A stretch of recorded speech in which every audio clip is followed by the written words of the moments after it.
Eh bien, mais bonjour à tous, laissez-moi vous souhaiter une excellente année 2021, sans aucun commentaire d'aucune sorte, genre ça peut peut-être mieux que l'année prochaine, l'année dernière et tout, non, on s'en fout. Voilà, bonne année, bonne santé, tout ça, machin. Aujourd'hui, nous allons lire Coup de gigot de Roald Dahl. Donc, je refais en fait l'enregistrement de cette vidéo. J'ai déjà enregistré Coup de gigot. Mais voilà, il m'est arrivé quelques soucis. C'est-à-dire que au moment d'écouter, en fait, je me suis rendu compte qu'à la place du mot mauvais, j'avais dit le mot bon. Donc déjà, ça n'allait pas trop.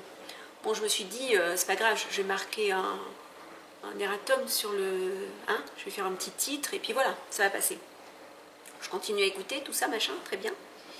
Sauf qu'à un moment, je me rends compte qu'au lieu de dire empreinte digitale, j'avais dit empreinte génitale.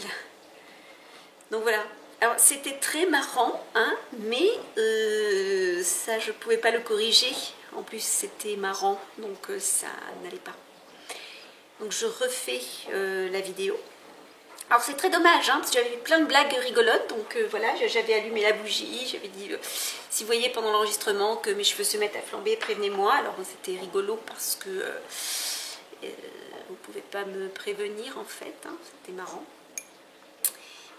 J'avais dit que c'était sur une suggestion d'une de mon amie Claire, et que pour préserver son anonymat, on allait l'appeler Brigitte. C'était marrant aussi. Voilà. Donc, si vous voulez bien, on va retenter le coup. Donc, café, et puis après, lecture. A tout de suite.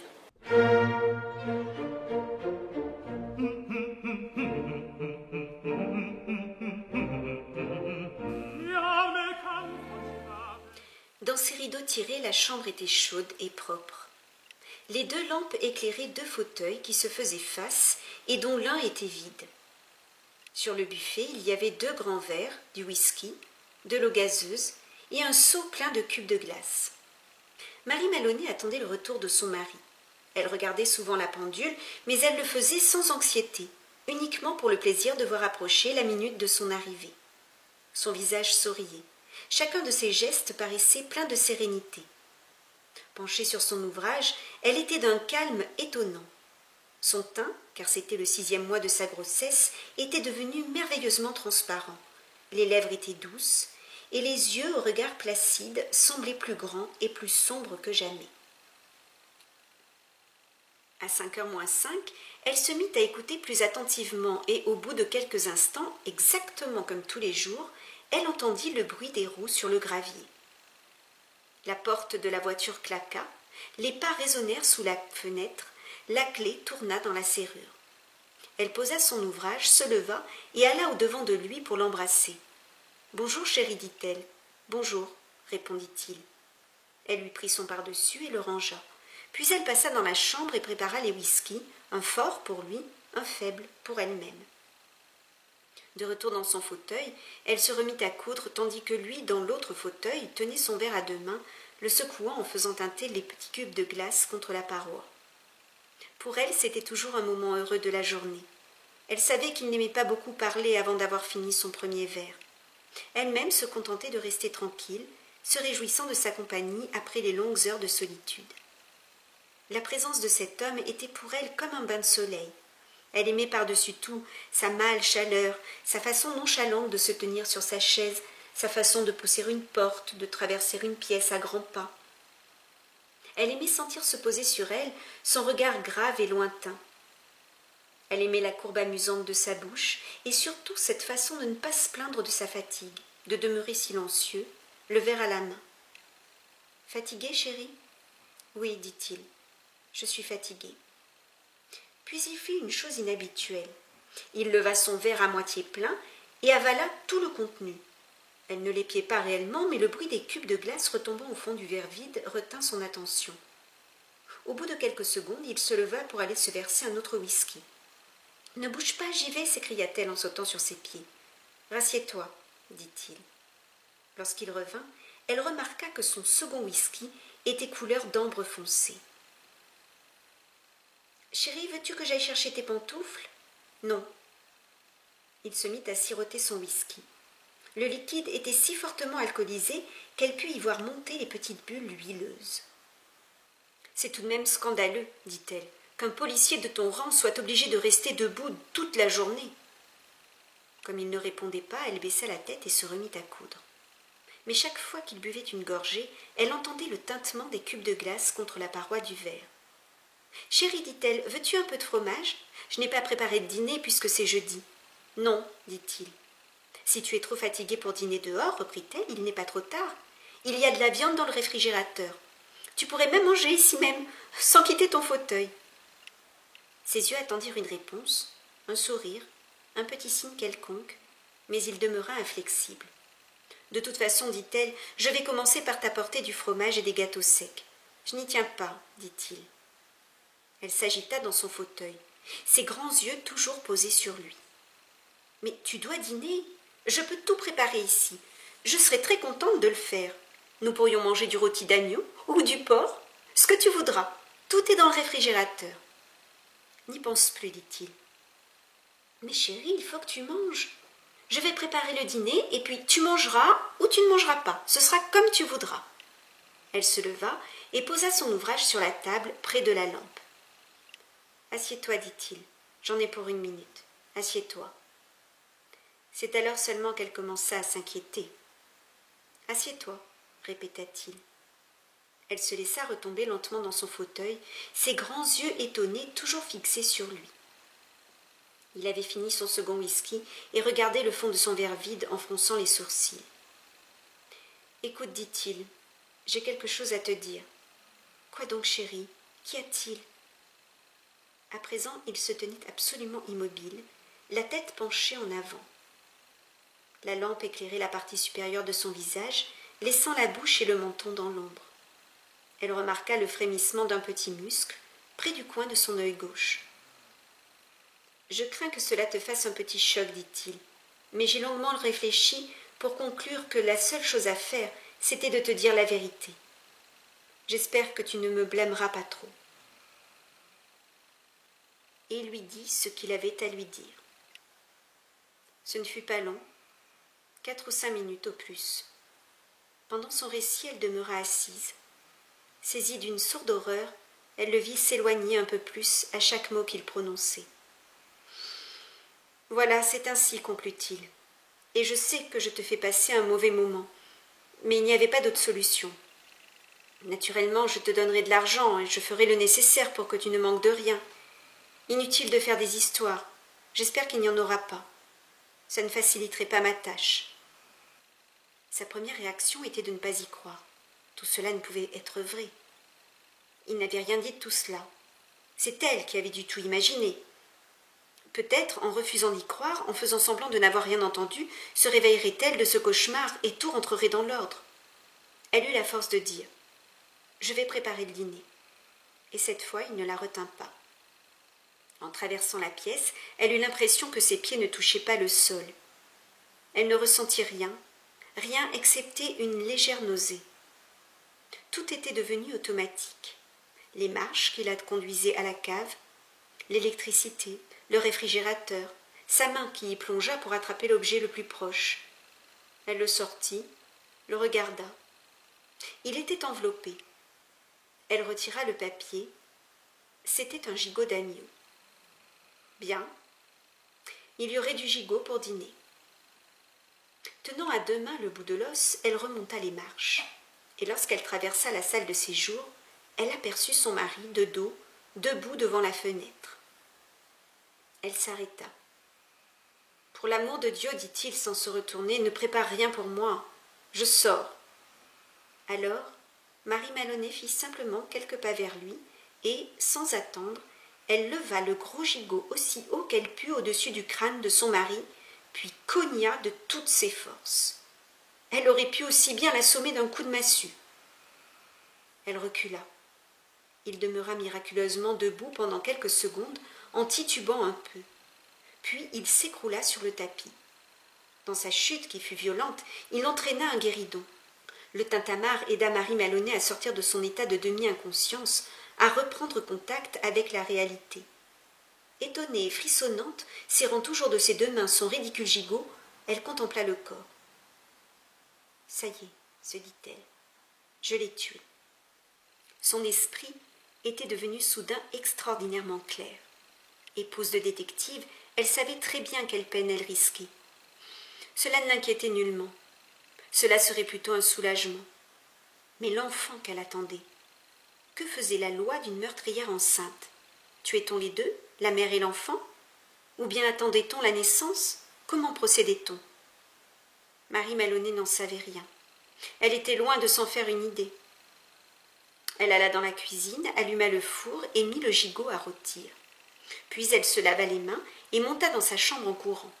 Là, elle s'assit devant sa coiffeuse, se donna un coup de peigne, se repoudra et mit un peu de rouge à lèvres. Elle tenta de sourire. Le résultat fut lamentable. Elle fit une nouvelle tentative.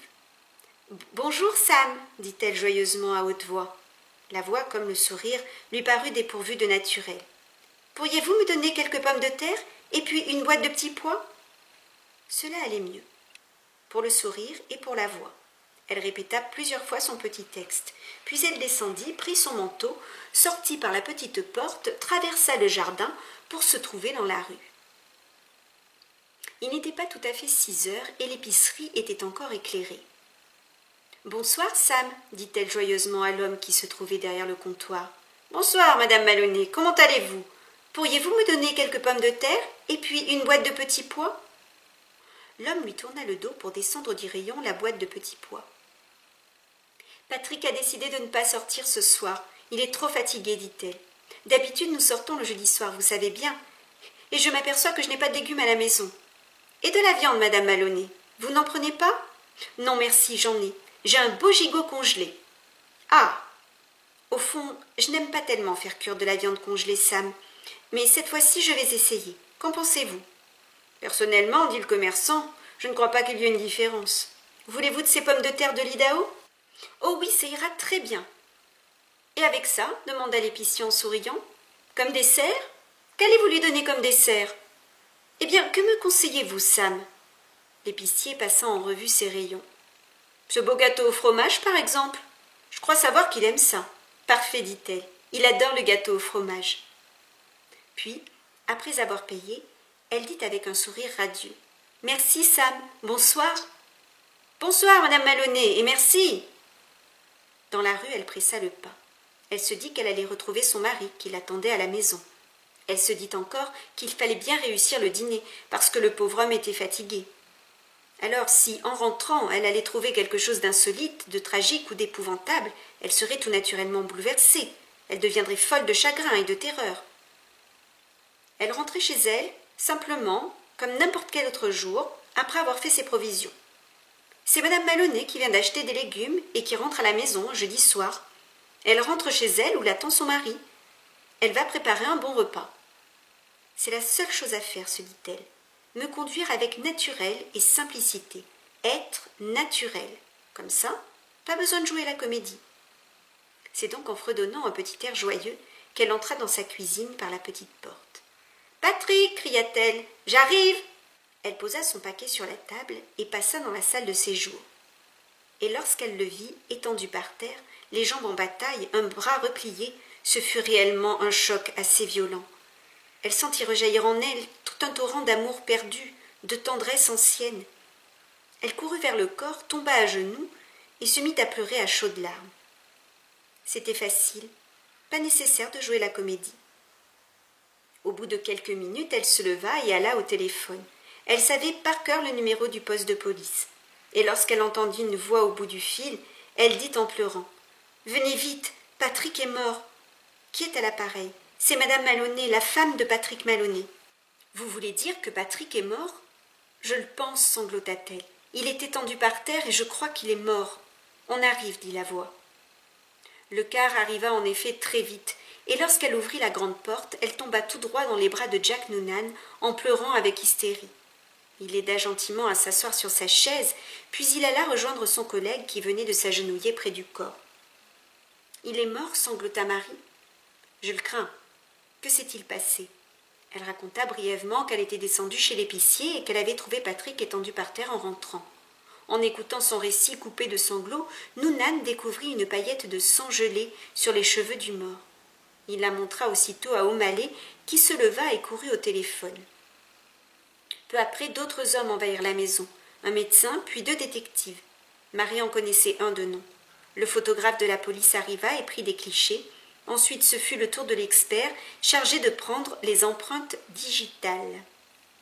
Il y eut de longs chuchotements autour du cadavre, et Marie dut répondre à d'innombrables questions. Mais tout le monde la traita avec beaucoup de gentillesse. Il fallut qu'elle racontât de nouveau son histoire depuis le début. L'arrivée de Patrick, alors qu'elle était assise dans son fauteuil en cousant. Il était fatigué, si fatigué qu'il n'avait pas eu envie de dîner dehors.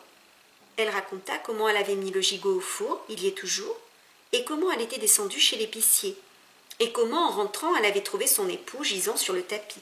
« Quel épicier » demanda l'un des détectives. Elle le lui dit, et il parla à voix basse à l'autre détective qui aussitôt quitta la maison. Il revint au bout d'une quinzaine de minutes avec une page de notes. Il y eut d'autres chuchotements, et à travers ses sanglots, elle put capter des bribes de phrases. Comportement absolument normal, très enjoué, voulait lui préparer un bon dîner, petits pois, gâteau au fromage, impossible qu'elle... Un peu plus tard, le photographe et le docteur prirent congé. 2 autres policiers firent leur entrée pour emporter le corps sur un brancard. Puis, l'homme aux empreintes digitales se retira à son tour. Les 2 détectives restèrent, ainsi que les 2 agents. Ils étaient tous remarquablement gentils, et Jack Noonan voulut savoir si Marie n'avait pas envie de quitter la maison, d'aller par exemple chez sa sœur ou peut-être chez sa femme à lui qui prendrait soin d'elle et qui l'accueillerait volontiers pour la nuit. Non, dit-elle.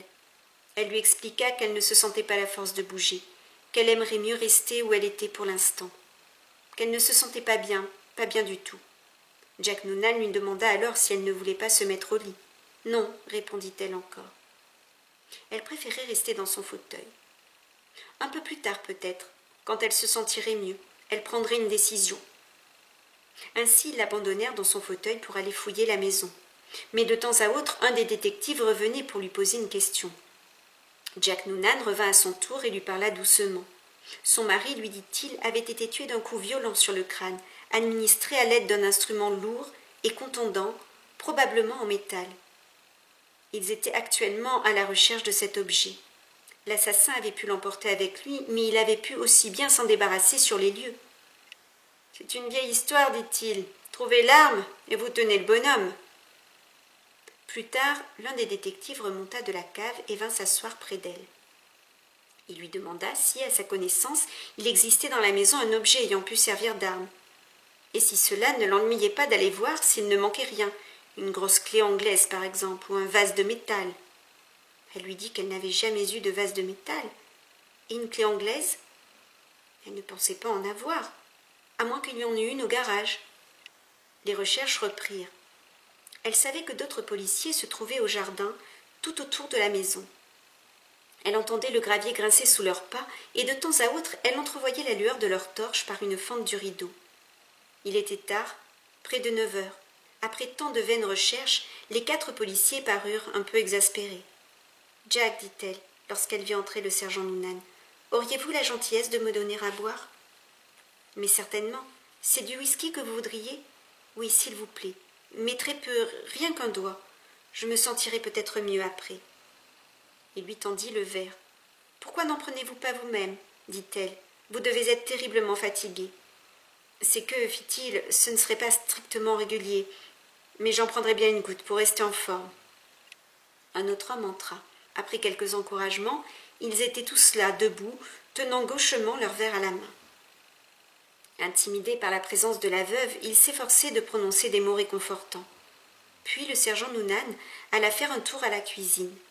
Il revint aussitôt et dit « Vous savez, madame Maloney, votre four est toujours allumé et la viande est dedans. »« Oh, mon Dieu !» s'écria-t-elle, « c'est vrai. Voulez-vous que j'aille l'éteindre ?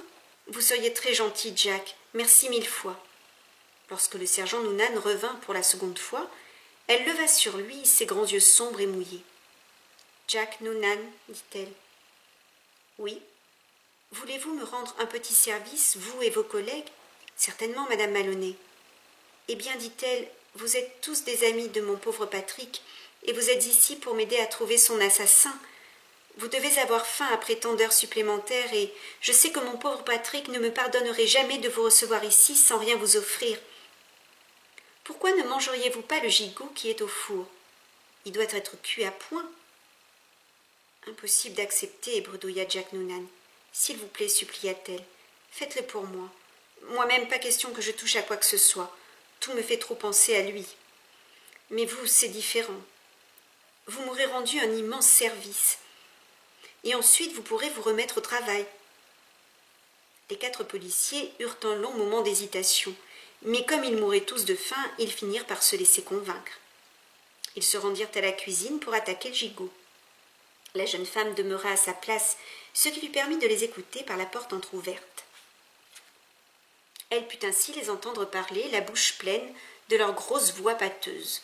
« Un autre morceau, Charlie ?»« Non, vaut mieux pas tout manger. Elle veut qu'on mange tout. C'est ce qu'elle a dit.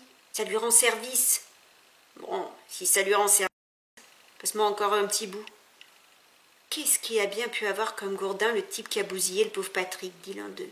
« Le toubib dit qu'il a une partie du crâne en miettes, comme broyé à coups de marteau. » On finira bien par trouver.